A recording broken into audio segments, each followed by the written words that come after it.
কলকাতার শহরের বুকে দাঁড়িয়ে থাকা ইন্ডিয়ান মিউজিয়াম, তার বিস্ময়কর জগতে আজ আমাদের এই যাত্রা।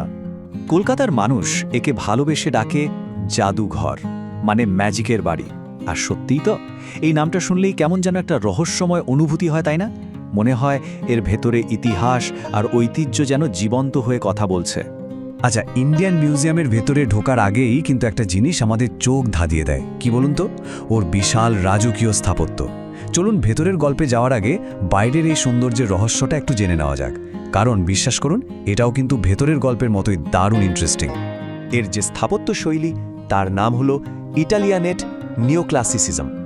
বেশ ভারী একটা নাম, তাই না? সহজ করে বললে এর ডিজাইনটা অনুপ্রাণিত হয়েছে দুটো জায়গা থেকে। এক, প্রাচীন গ্রিস আর রোমের স্থাপত্য থেকে, আর দুই, ১৬শ শতাব্দীর ইতালির রেনেসাঁস থেকে। ওই যে বিশাল বিশাল থাম, উঁচু ছাদ, সুন্দর খিলানগুলো, সবকিছুতেই যেন সেই ঐতিহাসিক আভিজাত্যের ছাপ স্পষ্ট। তো এই অসাধারণ স্থাপত্যটা যার মস্তিষ্কের ফসল, তিনি হলেন ১৯ শতকের এক বিখ্যাত স্থপতি ওয়াল্টার বি গ্র্যানভিল।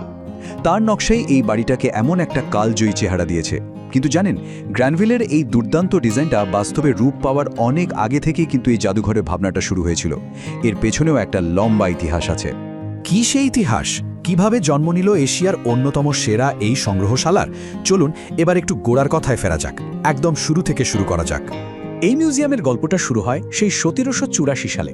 তখন স্যার উইলিয়াম জোন্স তৈরি করেন এশিয়াটিক সোসাইটি অফ বেঙ্গল।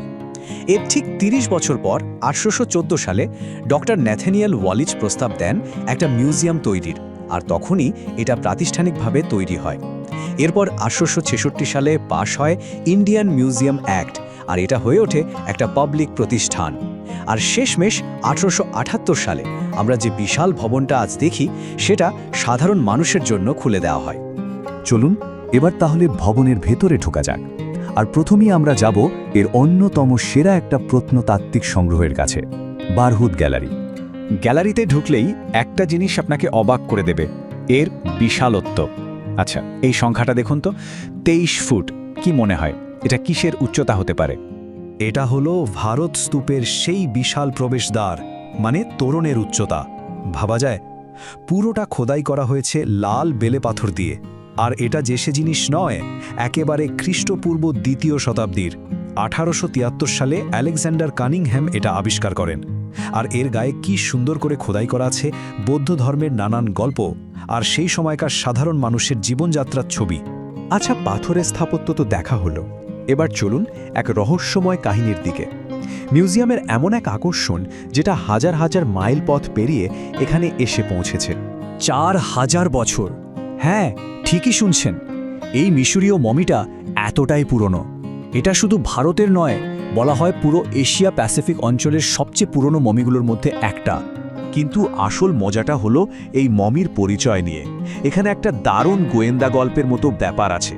দেখুন, বিজ্ঞান যত এগিয়েছে এর পরিচয় তত বদলে গেছে। ১৮৩৪ সালে যখন প্রথম পরীক্ষা করা হলো, তখন ভাবা হয়েছিল এটা ২০ থেকে ২২ বছরের এক ইথিওপিয়ান মহিলার মমি।